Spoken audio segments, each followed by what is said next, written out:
आज मेरे मंच में हमारे बड़े भाई और ये जितने बेहतरीन नेता हैं उससे कई गुना बेहतर ये इंसान है। तो मैं चाहता हूं कि अखिलेश भैया के लिए एक जोरदार हल्ला करो ताकि उन लोगों को पता चले कि इंसानियत जिंदा है। मैं इस चुनाव में वादे नहीं कर रहा हूं। मैं एनडीए के जितने भी नेता हैं मैं उनसे सिर्फ सवाल कर रहा हूं कि आप तो हमारी बुराइयां गिना देते हो लेकिन आप अपना काम हुआ गिनाओगे। तो मेरे तरफ से जितने भी मंच पे बैठे हुए माने अखिलेश भैया, मेरे सुनील चाचा, मेरे पिताजी भी आए हैं, विजय लाल यादव जी मेरे बड़े भाई हैं, और जितने भी हमारे लोकल लीडर जो खेसारी बन के मैदान में अड़े हुए हैं और खेसारी बन के लड़े हुए हैं, उनके लिए एक जोरदार हल्ला करो। तो थैंक यू सो मच। मैं नेता नहीं बल्कि आप सबका बेटा हूं, इसीलिए दिल की बातें कह जाता हूं। आजकल जितने भी एनडीए के लोग हैं सब लोग खेसारी को टारगेट कर बैठे हैं। यहां तक लेकिन हमारे पिता तो माननीय मोदी जी भी छपरा में खेसारी को हराने के लिए आ गए। जो लड़के बड़ा हुआ है उसको कोई हरा सकता है?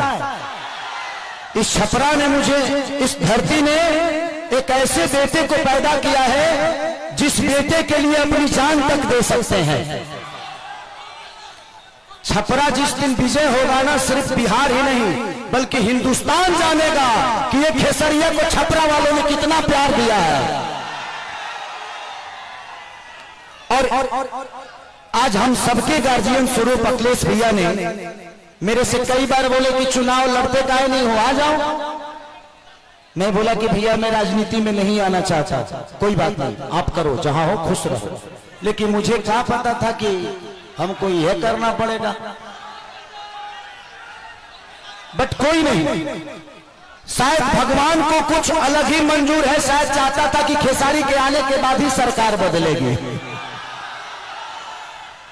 और हम इतने तंग आ चुके हैं कि मोदी चाचा सिर्फ आज से 20 साल पहले गुजरात जो था, आज गुजरात जाके देखिए, गुजरात आज स्वर्ग की तरह दिखता है।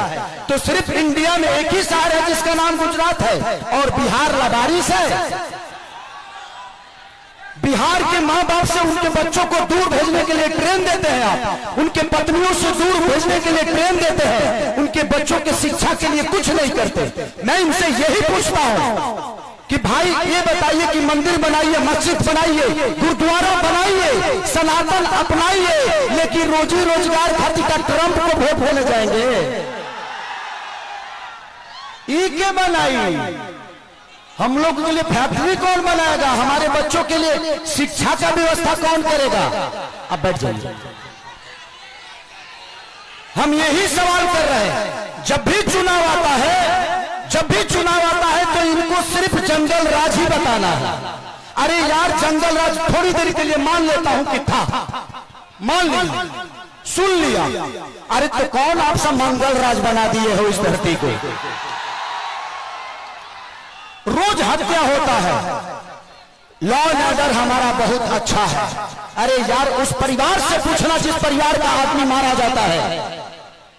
सिर्फ एक आदमी नहीं मारा जाता है बल्कि वो घर का चिराग था, अपने घर की विश्वास था, जिसको मार दिया गया। उसके बाद जिसको जेल में डालते हो उसका भी करियर बर्बाद होता है। तो हमें बिजी कर दो ना यार, हमें काम दे दो। अब काम नहीं दोगे तो क्या करेंगे? हम मौत में भी रोजी ढूंढते हैं, क्या करेंगे? ढूंढ ही लेगा कोई, क्योंकि हम बेरोजगार है। आज छपरा की स्थिति जो पानी में डूबी रहती है, छपरा व्यापारियों के करोड़ों रुपए बर्बाद हो जाते हैं। उसका जिम्मेदार कौन है? कुछ लोग ये भी रहे हैं कि खेसरिया तो 15 दिन के लिए रहेगा यहाँ पे। अरे बेटा होके अंधा होके तक लोटा पानी होगी। बेटा हो अगर उसके पास आंख है ना, तो अमेरिका में भी रह के अपने माँ बाप का सेवा कर सकता है, तो बच्चों को रख के। यहाँ के जो स्थानीय विधायक हमारे बुजुर्ग हैं, चाचा है, वो उनका सम्मान है, सीएन गुप्ता चाचा, वो तो 10 साल से शहर में रहे हैं। करो घर वाताल भर पानी में डूबा रहा। तो जब बताइए कि ये नेता अपना इलाज एम्स में कराते हैं, अपना इलाज के लिए बेहतर अस्पताल नहीं बनाए तो हमारे बच्चों के लिए बनाएंगे? इनके बच्चे अमेरिका में पढ़ते हैं, जब ये अपने बच्चों के लिए बेहतर स्कूल नहीं बनाए तो हमारे बच्चों के लिए बनाएंगे? आज 20 साल से एनडीए की सरकार है, कोई बता दे कि एक भी फैक्ट्री हमारे बिहार में लगी है? लगी है? लागल बा? लागल नहीं थे, लोग यहां से भागल बा। अब जाके बिहार जागल बा। यही खेसरिया पागल बा